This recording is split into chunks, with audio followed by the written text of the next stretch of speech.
Welcome to Stuff You Should Know, a production of iHeartRadio.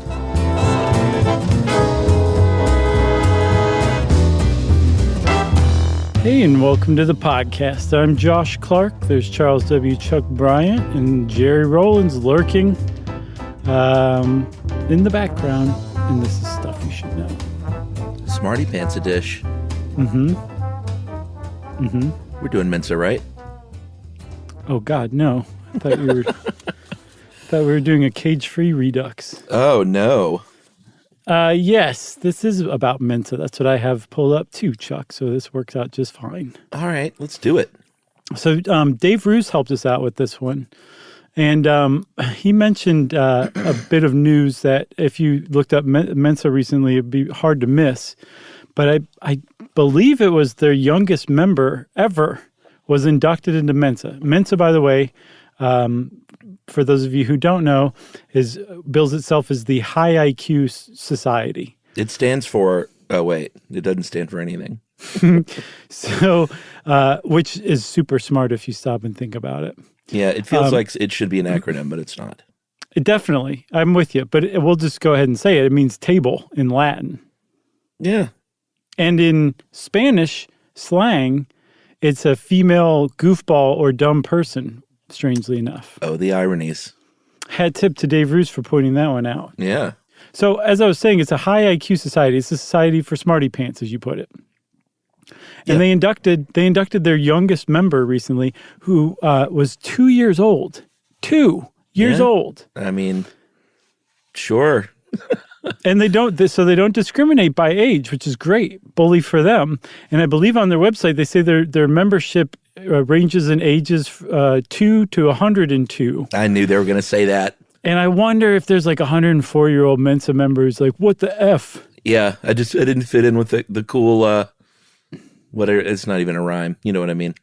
Yeah, I've always felt really bad about the people in what is that Christmas song? Kids from 1 to 92.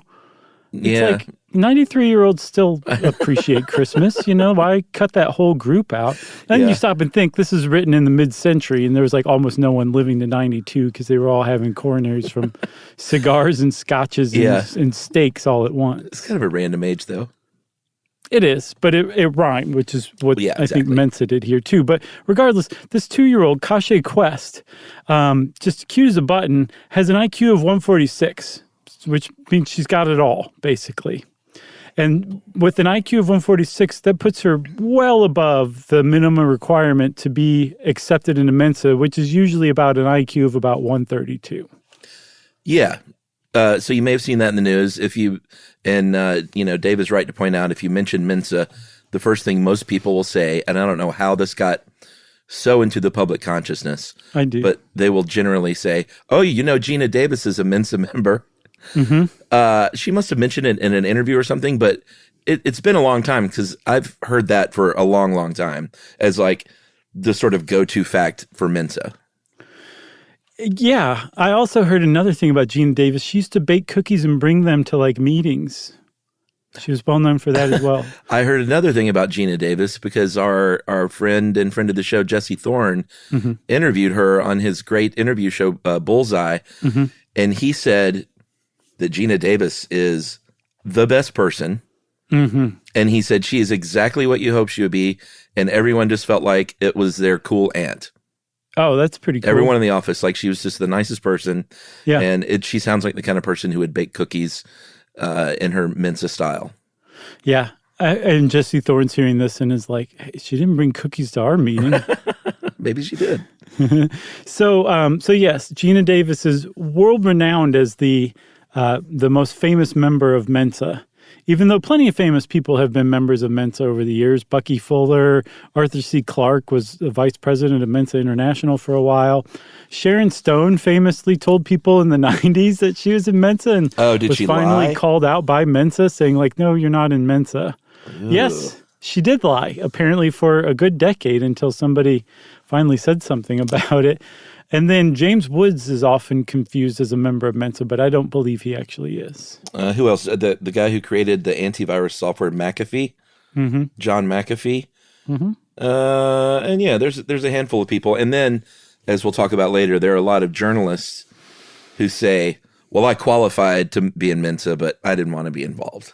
Yeah, because that's the one thing about Mensa is a lot of the popular press that's done on that group takes easy pot shots at them because they are a group of they're a high IQ group, and they're by definition very smart people. Sure. But also in joining a club like that, it bestows a bit of an air of superiority onto you. So there's a certain undercurrent of that. And so people who write about them or cover them usually take pot shots at them and generally lump them all into one big group. But that's not necessarily fair to say because they are a varied collection of people for sure. There are weird undercurrents that are distasteful here or there. But overall, they seem to be okay from what I can tell. Yeah, and there are all kinds of Mensans, which is what they're called, from all kinds of backgrounds and socioeconomic strata. I guess we could break down the percentages here if you want to get specific. It is 66% male. This is from their stats. 34% female. 82% have a 4-year degree or more. 63% graduate degree or more. 38% boomers. 31% Gen X. 13 millennial, and then the rest. But it's like not Gilligan. It's not a big group though. Like their total membership is a little less than 150,000 worldwide, with about 50,000 of those being in the States, and 19,000 being in the UK where it was founded. But it's a lot more people could be in Mensa that aren't in Mensa. Does that make sense? Dave did the math as if to show off that he could be a member of Mensa if he wanted to. But what Mensa membership means is that you have tested in aptitude for intelligence within the top 2% of people. Right. So in the United States, say there's 300 million, just to make it easy, but I think there's much more than that now. That would be 6 million people who would qualify as members of Mensa, and yet, like you said, there's only about 50,000 in there. Yeah, I mean, and I get if some people think that's a weird thing to say because you still have to take these tests. You have to be good at test taking. But if you just go by numbers of the top 2% of intelligence, then sure. Yes, but it also reveals something that it's not for everybody. Like just by virtue of being smart or testing really well on an intelligence test, that doesn't mean you automatically want to be a member of a group that shares that thing in common. That's an extra, there's a very slight tranche of people who qualify or who would qualify who actually do want to join Mensa, but the ones who do join Mensa seem to tremendously enjoy it and feel very accepted and happy there. Yeah, and that's also in itself a pot shot that journalists have taken commonly, which is these are people who are smart enough to be in Mensa and want to be able to tell everybody that they're in Mensa. Mm-hmm. And, you know, I'm sure there is some of that to some degree. There are people that like to flaunt their Harvard degree or, you know, drop the H-bomb, as they say, or their Ivy League education or their Mensa membership.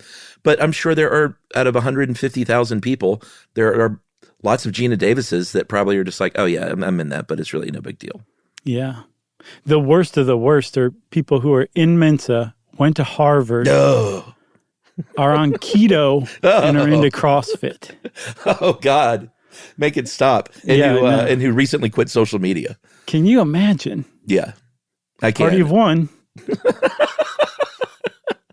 Should we talk about the history? Yes. Party of one. That's a good joke. So Mensa got its start in 1946, like I mentioned, in the UK. And it sort of happened by chance on a train. There was a postgrad student from Oxford named Lancelot Ware who was coming home for Christmas break, shared a cabin with a 50-year-old named Roland Barrill. And Barrill was like, oh, you go to Oxford. You know what? I wanted to go to Oxford. I couldn't get into Oxford. And it sort of haunted me. And he said, you know, I'm into all kinds of stuff, though. I'm a smart guy. I'm into phrenology and astrology. And Ware said, that's very interesting. I'm into testing intelligence. The younger Lancelot said, he said, I was in the army in Britain, and we did aptitude testing on troops. I became fascinated by it. When I went to Oxford, I was surrounded by smart people, and I thought it would be really cool to form a high IQ society within a school of people that were already super intelligent. And Burrell said, "Very interesting." I envisioned him clapping his hands together and saying, "Splendid." Okay, sure. Because you left something out about him. One of the things that usually is touted about what Burrell was into, or Burrell, is that he had a plan to make all men wear very brightly colored clothing. I could not, for the life of me, find out why or what the point was, but it's definitely a thing. Yeah. So Burrell said, this is a very great idea. I think we should explore this further.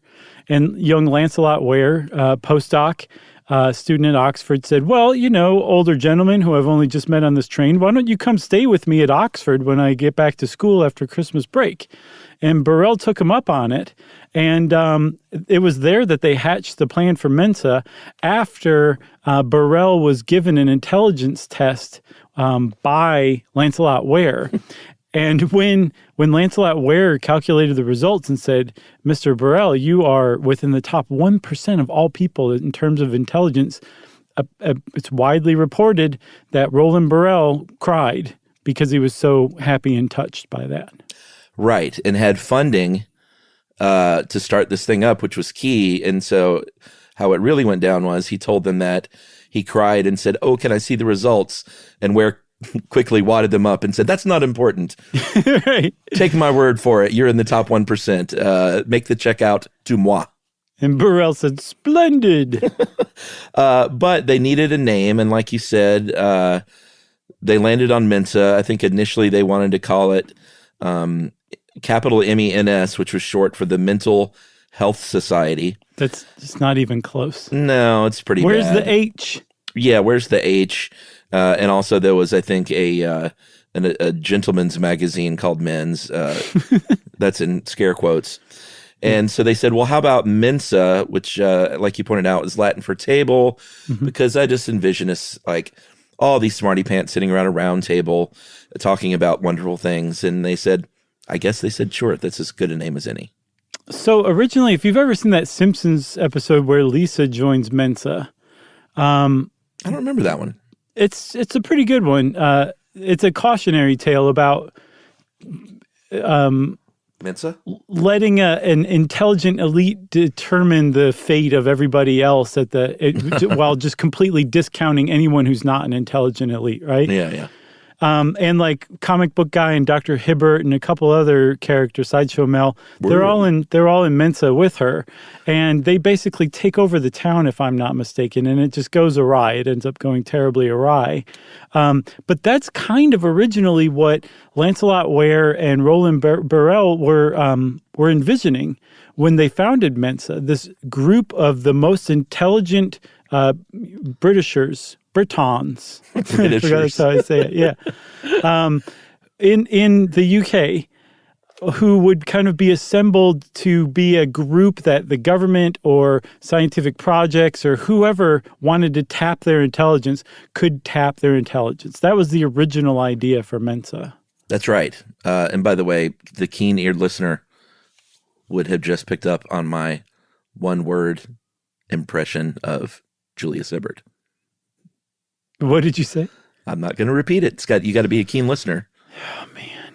So if you heard it, then hats off to you. You're not allowed to rewind if you're listening at home. Can I rewind? You can't rewind. Nobody can rewind. You had to have heard it live. Okay. Okay. Mm-hmm. And like two people will have gotten it. And that's one person fine. thought And the it was rest not of good. us are all mad now. Oh, that's okay. I'll do it for you off mic.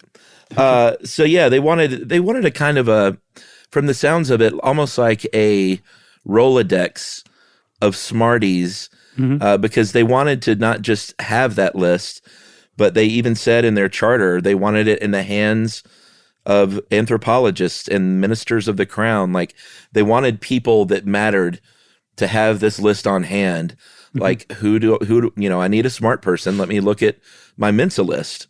And their goal, I think, did you mention, was 600 people with their contact information so they could get in touch.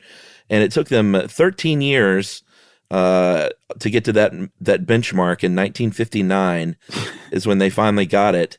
And it wasn't until some American expats joined in England, got written up by the Village Voice and the New York Times, that it kind of really started to gain a little bit more traction in the States and then around the world. So it's crazy that it took them 13 years to, 1959 to hit 600, because right after that, and I guess it was because of the interest among Americans that initially started out, like you said, with expats, and then after a couple of articles captured everybody else's attention, that it just took off. Like if you saw a chart, it would look like that hockey stick of global warming. I think it is. Remember that from the 90s, the hockey stick graph? Sure. Yeah, so that's pretty much what Mensa membership would look like it from 1959 to 1960. And it was largely thanks to a few people over the years. But one of the first people who really kind of helped Mensa take off as an organization was a guy named John Codella, who was an American PR guy. And he took this group that was, it almost had like fraternity-like origins. Like apparently Roland Burrell had a like part of the early rules was to have a woman seated on a throne wearing a leopard skin and nothing else. Okay. As part of the meetings, like it had that kind of vibe to it. Sure, that vibe. And when Codella, sure, and it kind of Anton LaVey vibe, I guess. And so when John Codella came in the picture, he like kind of dusted off all that stuff and turned it into a legitimate type of organization. Definitely legitimized it, if not made it legitimate.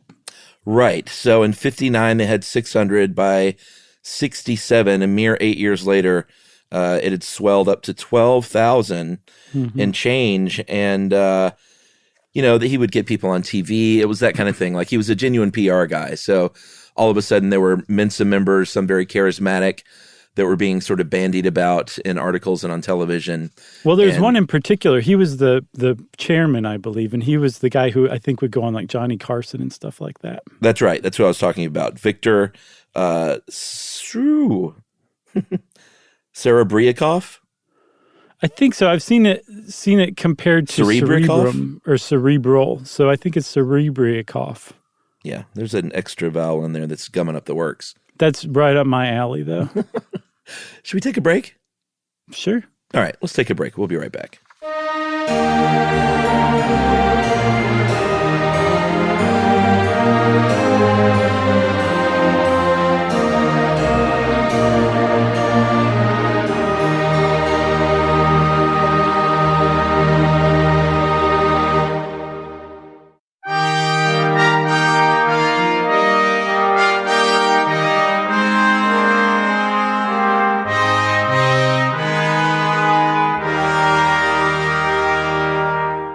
All right, so Mensa is gaining members very steadily. It is growing throughout the decades. You could, if you wanted to be a member, you could mail them some money. And I know a cynical view would be like they're just like trying to make money, but it's an organization that needs money to run. I doubt if they have some super rich fund that they dig into, because when you look at the things they do, it's really nothing like super lavish. They don't have like yacht parties and stuff, from what I can tell. No, but I've never run across any kind of intimation that it's a money-making scheme of any sort. Yeah, I just mean for the listener, like, oh yeah, mail them a check and they'll send you a test. But that's how it works. You mail them a check. Back in the day, they would send you a test. I think it was Serebriakov who said, you know what we can also do is we can have these supervised, like actually someone would come and administer a test. It would be a little more official, might cost a little more money. We need a constitution. So they said, not a bad idea. And if you read their constitution, the 3 tenets are really pretty great. It's identify and foster human intelligence for the benefit of humanity. No problem there. Encourage research in the nature, characteristics, and uses of intelligence. Mm-hmm. Check. And provide a stimulating intellectual and social environment for members. Sounds good to me. Yeah, of course. And then number 4, forced breeding of people according to intelligence. Yeah, no problems, right? No, they didn't do that. No. So there was kind of a heyday, it seems like, in the 60s, I think. And apparently there was a lot of tension at first between UK and US. And within just a couple of years of coming on the scene, the Kansas City chapter staged a revolt against the UK headquarters. They grabbed their 6-shooters and... Basically, I saw that they launched like a poison pen attack where they would really? write the employers of these Mensa like higher ups and basically accuse them of terrible stuff, and finally got the American chapters to basically be independent and equal. And that formed Mensa International. But the 60s were kind of a heyday. The 70s seemed to be ho-hum. And then apparently the 80s took off because from what I saw in this article, and I can't remember what maybe the Independent from 1996, it said that the kind of the through line of an organization like Mensa, the idea that some people are just naturally more intelligent than others, really jibes with that Reagan-Thatcher era of mentality, of getting away from the idea that, you can achieve if you're given the right kind of stuff. It's like, no, you got this problem over here. We got we're over here. We're not going to help you because why would we? Because you're beyond help. You're not naturally gifted. That kind of conservative thread that was really present in the Thatcher-Reagan 80s made Mensa a lot more respectable or a lot more appealing during that time from what I saw. Yeah, and I think in England it peaked in the 90s, or 1990 specifically, with about 30,000 there, and now is fewer than 20,000. So Dave said, some of this might be, the Mensa image problem might be to blame. But, it's just one of those organizations. It's going to have its ups and downs over the years, I'm sure, as far as membership numbers, Yeah. So how do you get in, Chuck? If you want to get into Mensa, what do you do, Hotshot? You bake some cookies for Geena Davis. Sure, that doesn't hurt. No, it's really easy, actually, in practice. You just need to score within the top 2% of an intelligence test. And it's not like you can just take any intelligence test. It depends on... now there's an official Mensa test, right?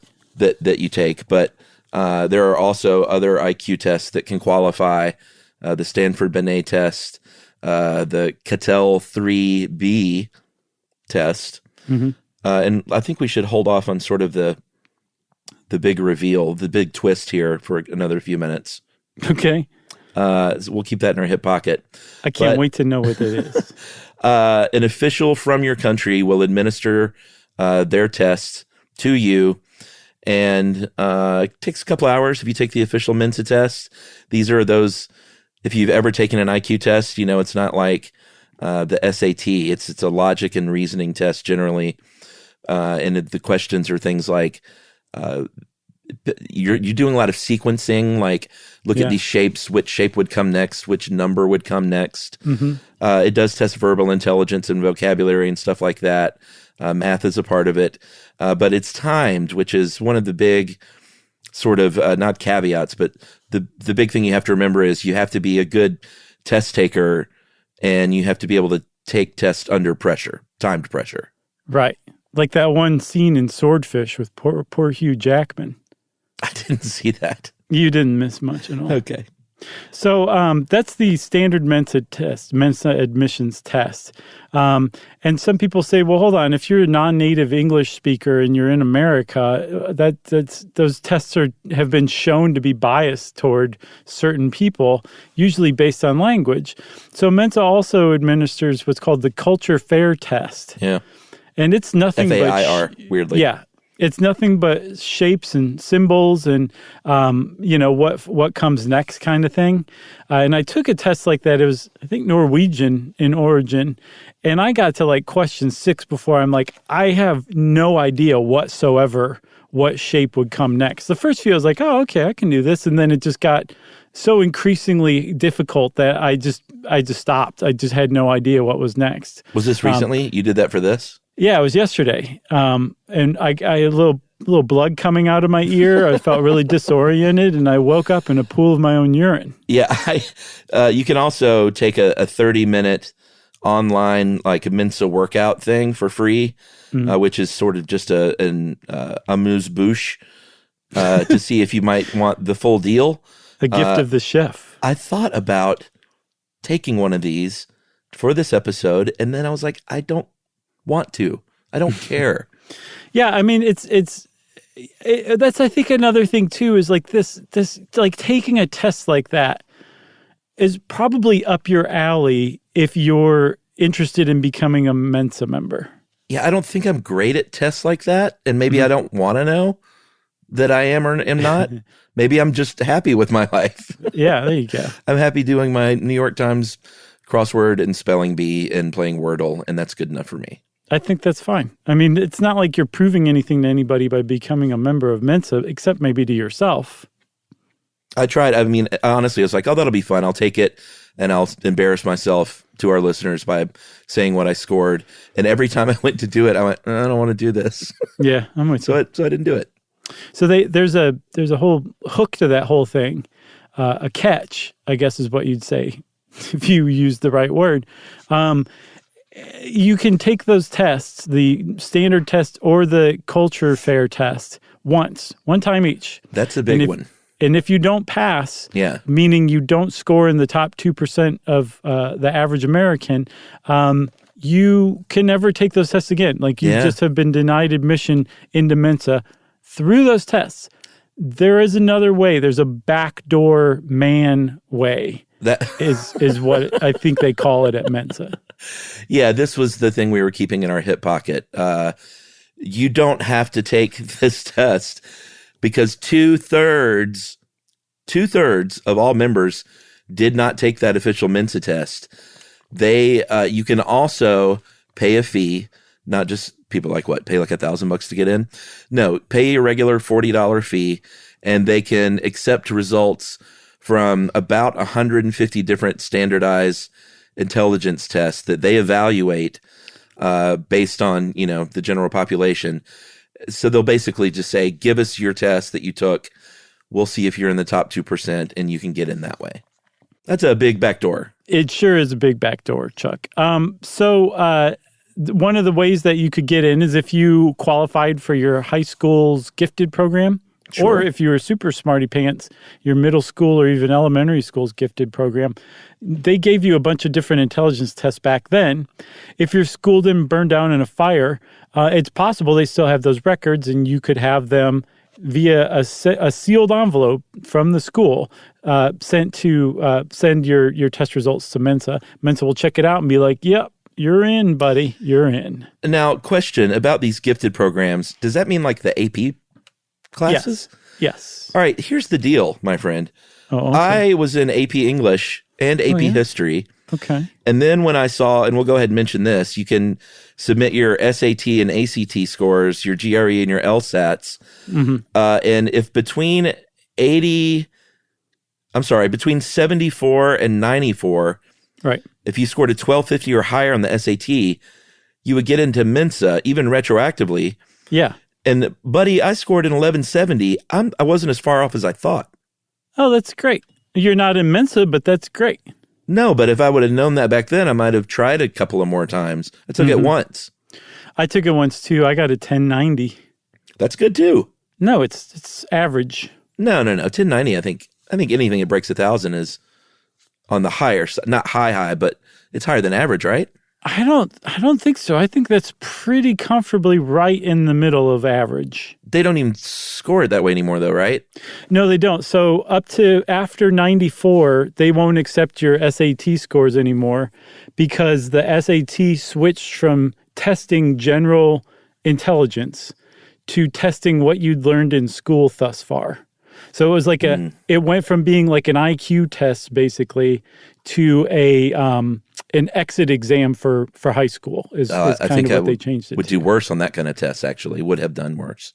Yeah, I think I took the intelligence one. I don't remember because I definitely took it in.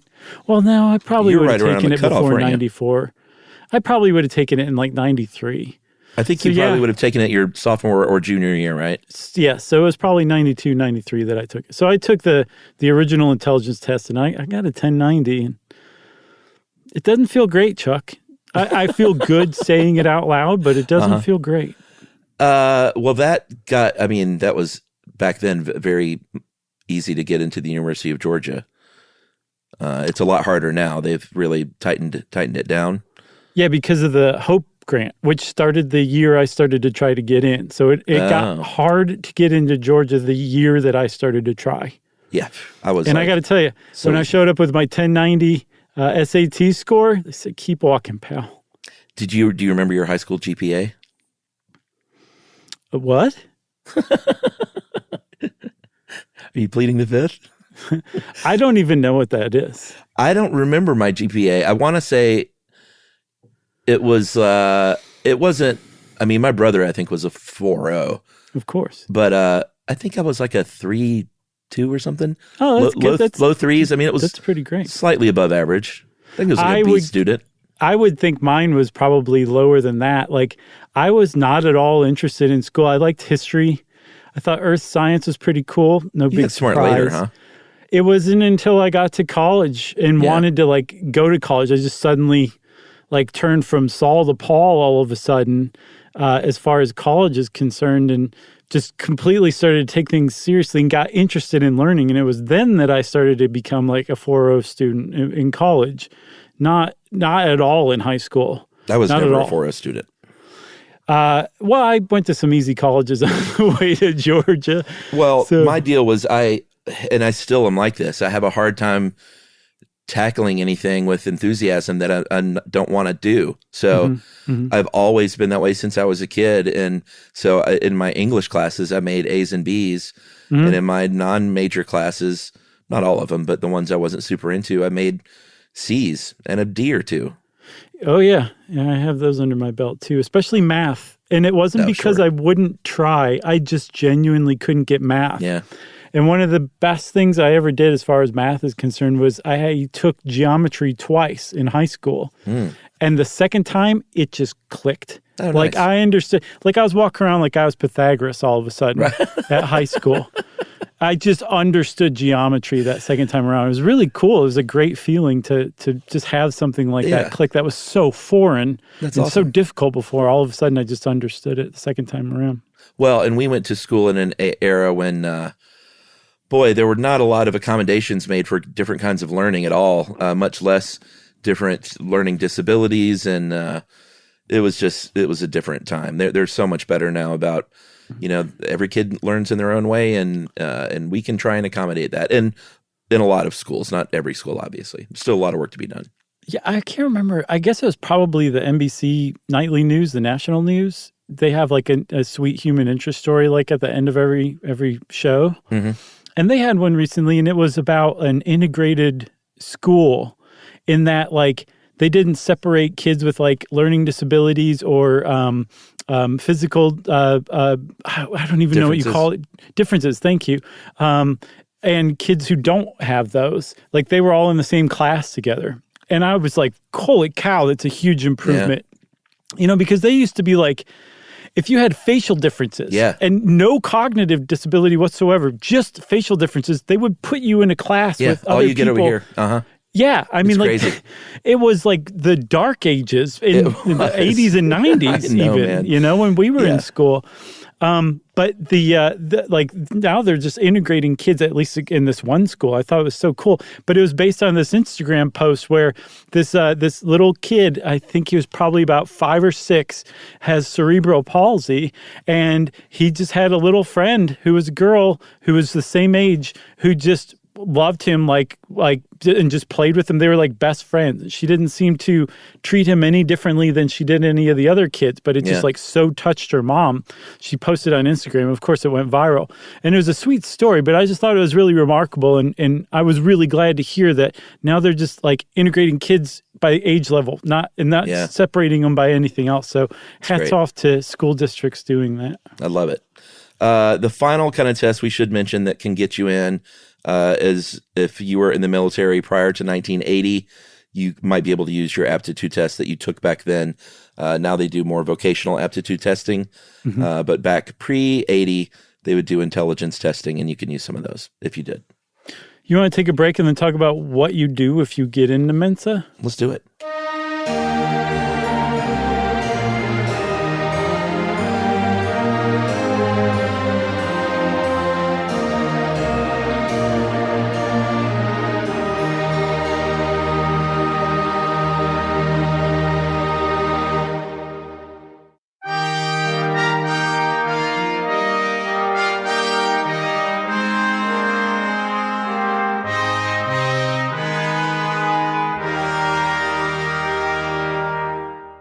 Okay, Chuck. So let's see. If you get into Mensa, there's a lot of things people do. One thing people do is take the test, say, I'm in Mensa, and congratulate themselves for a couple of weeks, and that's it. Other people join Mensa because they have this sense, and rightfully so, that they will probably meet a lot of people like them who are smart, probably really like games, really like trivia, really like Star Trek. That is not a stereotype. That is for real. Might be into nudism, might really love beer. Just stuff that you would have an interest in. But if you wanted to hang out with other high IQ people who have interests in that, you could do worse than joining Mensa, I think. Yeah. You have to be an active member. You have to keep up with your dues, which are $79 a year. And they have not a sliding scale, but they have if you sign up for and pay multiple years at a time, you can get that number down by average and stuff like that. Or you can pay for a lifetime membership prorated by your age if you want to pay all at once and save some money. But the dues are $79 a year. And then, like you said, there are what they're called special interest groups. If you want to drill down in your local area and be a member of the Mensa Investment Club is a really popular one, where I imagine people sit around and talk about finances and smart ways to take care of your money. It's like any other, local group that there's probably a Mensa knitting group. I guarantee it. It's just that you're meeting with people that are like-minded and that they're all good at they're high IQ and they're good at taking those kind of tests. Right. And again, if you want some unkind characterizations of, what it's like at some of these, you can just throw a rock on the internet and you'll find some article about somebody who took the Mensa test and ended up at a Mensa meetup and now they're writing about it, but they're not really a member kind of thing. There's plenty of stuff out there, but suffice to say that they're people who really like board games and really like beer and are probably really sexually active to a surprising degree. And one thing I saw, Chuck, that seems to be genuine is that there is a kind of a libertarian right-leaning bent that seems to be fairly common in the Mensa world. Yeah, in the modern Mensa world, I've seen that in more places than one. And, like you said, someone will go to one of these conferences and then do a write-up about it and say, there was a lot of drinking late night. There was a lot of people hooking up. It's sort of like any conference you would go to, again, except they're made up of people that are good at taking this kind of test. But there usually is some sort of mention of there seemed to be a sort of right-wing bent to, and again, there's 150,000 members. So that's a generalization, but yeah, at least that's what's being written. Yeah. So, the big deal gathering that they have every year, the big conference, is called the annual gathering, the AG. Last year they had one it was like a world gathering because it was the 75th anniversary of Mensa's founding. And they had that in Houston of all places. So the 2022 one is coming up in July. It's at the Golden Nugget in Sparks, Reno, Nevada. And they're having the Hidden Figures author, Margaret Lee Shatterly. Nice. I think she is the keynote who's going to speak about Hidden Figures. There's also a drag show during a breakfast brunch, probably on Saturday or Sunday. And then the other thing they're going to do is drink, play games, drink, and drink. Yeah. I think is what else is going to go on at the AG. It's really interesting. There are other smaller get-togethers. There's one called the Colloquium, which is an annual thing. It's just one day, and it's, they'll have like themed topics at this one, like crime scene intelligence would be one. There are Mind Games, which is a 4-day board game extravaganza where people, this is since 1990, they get together and play board games. And a game can actually qualify as Mensa Select on the label if they deem it so. So technically, the Stuff You Should Know board game might be played at the Mind Games conference, and it might even get that stamp one day. Yeah. You never know. Great. You never know. I mean, Apples to Apples got it, and our game is at least as popular as that. Yeah, Taboo got it. Yeah. Categories? And then there's Culture Quest. It's obviously Mensa members are probably generally into stuff like trivia. And there's a trivia, Dave calls it a trivia throwdown, where they play trivia games against one another. So one of the other things about Mensa that it's well known for at their meetups is that people will wear name tags. Third try. And there'll be a colored dot next to their name. And depending on the color of the dot, it indicates how welcoming they are toward hugs from other people. And this, by the way, this has been going on for a while. This is kind of like a long-standing Mensa tradition. It's very forward-thinking. It is very forward-thinking because, frankly, we could all kind of use the green dots or the hug dot system. Yeah, I mean, a lot of people, I'm a hugger, but a lot of people don't like to be hugged, and it's one of these things I just learned in the past few years that with choosing what you do with your body and what people do to your body, that you shouldn't just go up and hug somebody. Mm-hmm. That's, it's just not, some people genuinely don't like that kind of human contact. And it's not like I go up and just tackle everyone I see. I don't think I've ever been in a situation where I made someone uncomfortable or anything like that. But it's good to realize that not everyone is into the same level of human contact, and you shouldn't put your norm on them.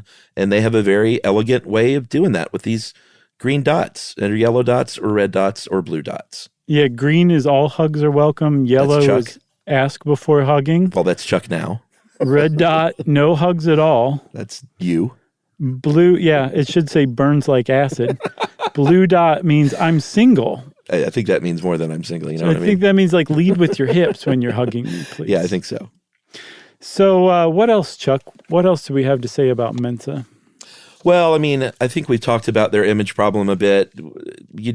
Like you said, you can throw a rock on the internet and open almost any article, and you will see someone bagging on Mensa in kind of a snotty way. And I don't know, man, the more I read about it, the more I just thought, you know what? These are probably, a lot of these people probably got teased growing up because they may be fairly bookish. And stop now. You're adults. Don't continue this sort of bullying in newspapers by saying, yeah, I went to these things and it was a bunch of dorks playing board games and trying to get laid. They literally say that stuff in these articles.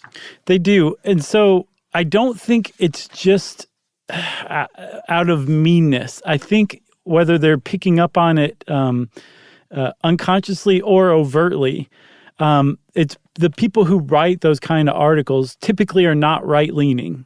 So they're picking up on that right-leaning undercurrent.